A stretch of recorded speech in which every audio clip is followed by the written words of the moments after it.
Hello and welcome to this pit stop for Blackout Hong Kong, a game designed by Alexander Pfister, published by Eggertspiele. In Blackout Hong Kong is 2020 and there's been a huge blackout across Hong Kong. And the players are going to be leading the recovery attempts in order to restore basic life back to everyone stuck in this city.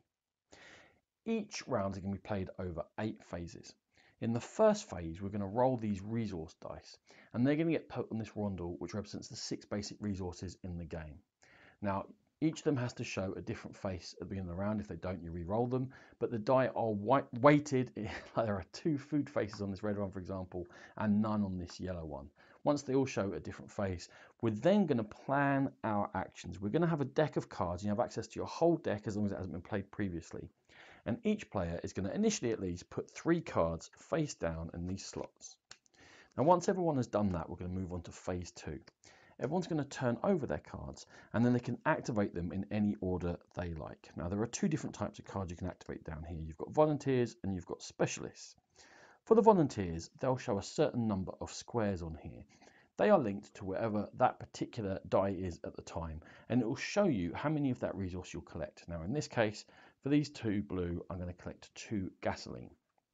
And for these 2 yellow, I'll be collecting 2 books. Now we have got an option here. For example, I already have books, so maybe I don't want them this turn. By spending a transport token, I can move the whole cards collection 1 space around the rondel and spend a second one to move further and so on. So in this case, I'm going to spend it and move that across to medicine. Why am I collecting these resources?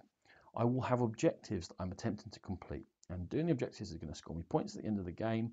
It might score me points during the game. It's also going to allow me to build up my deck. Now, for example, here, in order to recruit this volunteer, I need 1 gasoline and 2 medicine.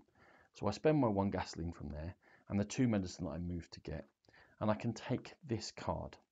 Now that's going to have various effects. Those resources are gone for me. It's going to say at the bottom what you get to do. In this case, I get to take this card into my deck, which would be very handy, collecting me resources. Also, I get to put presents on the board. This says I must go in a yellow space. When you're adding presents on the board, you must always go somewhere adjacent to where you are if you can. You can break that rule slightly. Now, in this case, I could put this is a yellow spot, I could go in there. I could go in this yellow spot by jumping over a space in between the different colour, and that would be the second use for that transport token to ignore that space. However, in this case, I'm going to come down here and hopefully you'll see why in a little while. There are different other types of objectives you can complete. Now you can spend money sometimes down here that's required. You're going to get that. It's always going to be handy during the game. Some of these cards are going to be worth more victory points because they require water or food in order to complete them. Now the problem with water and food is that it perishes at the end of the round. So those cards are harder to get, but like I say, will score more points for you. Those are the volunteers you recruit. There's also these contingency plans you can complete, and they mostly are multi-stage, and they also require the basic resources. In this case, it's 2 books and 1 tool, and luckily enough, here we go with our 2 books and our 1 tool, and we can complete this part of the objective. Whenever you complete a part of this contingency plan, you get the bonus on the right-hand side. However, if you complete all of them and you hang on and wait for it, because you don't have to do it in 1 round, you do get the bonus at the bottom. In this case, I'm going to score 6 more points. And I also get to put presents on the board in any colour in this case. Maybe I'll fill in that blue, getting ready for next time.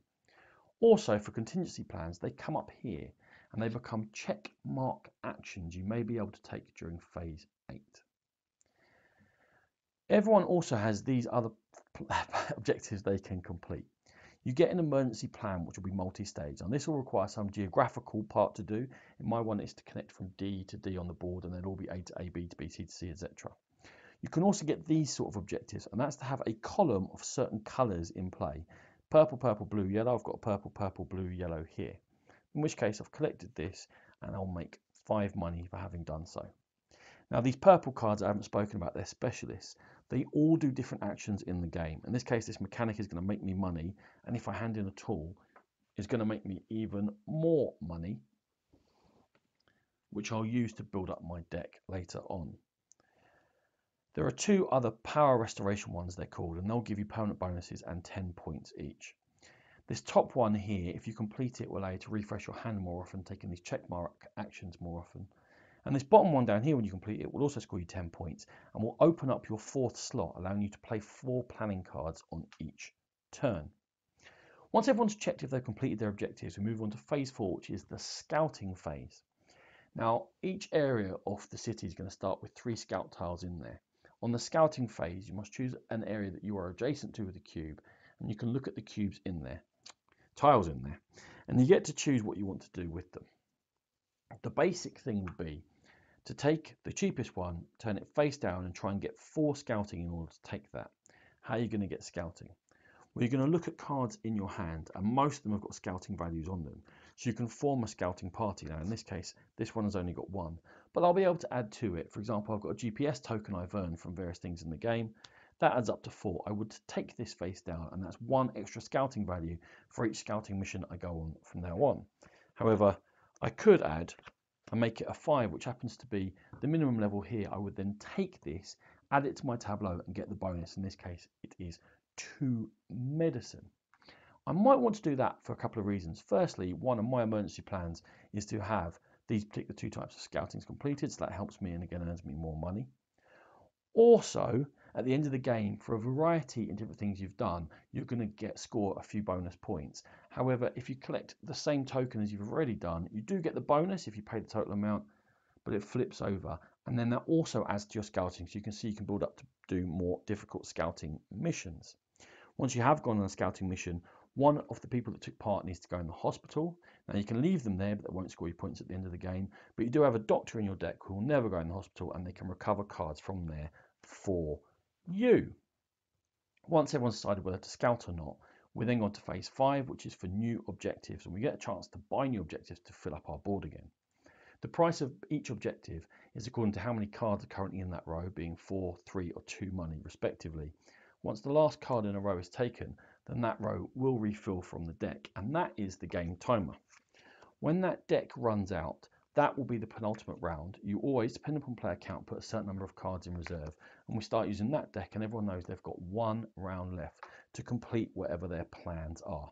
You can't hold more than 3 objectives at once, however.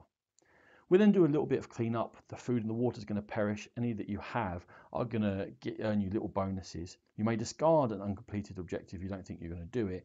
And then these cards are also going to clear out, meaning the game will keep ticking along even if we're not buying cards.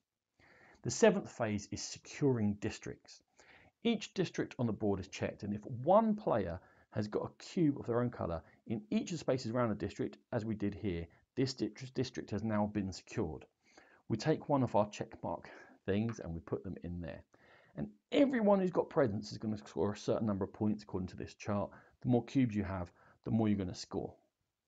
Then we go into refresh hand. Now it starts with if you've got 4 or fewer cards in hand, complete that objective, 6 or fewer cards in hand.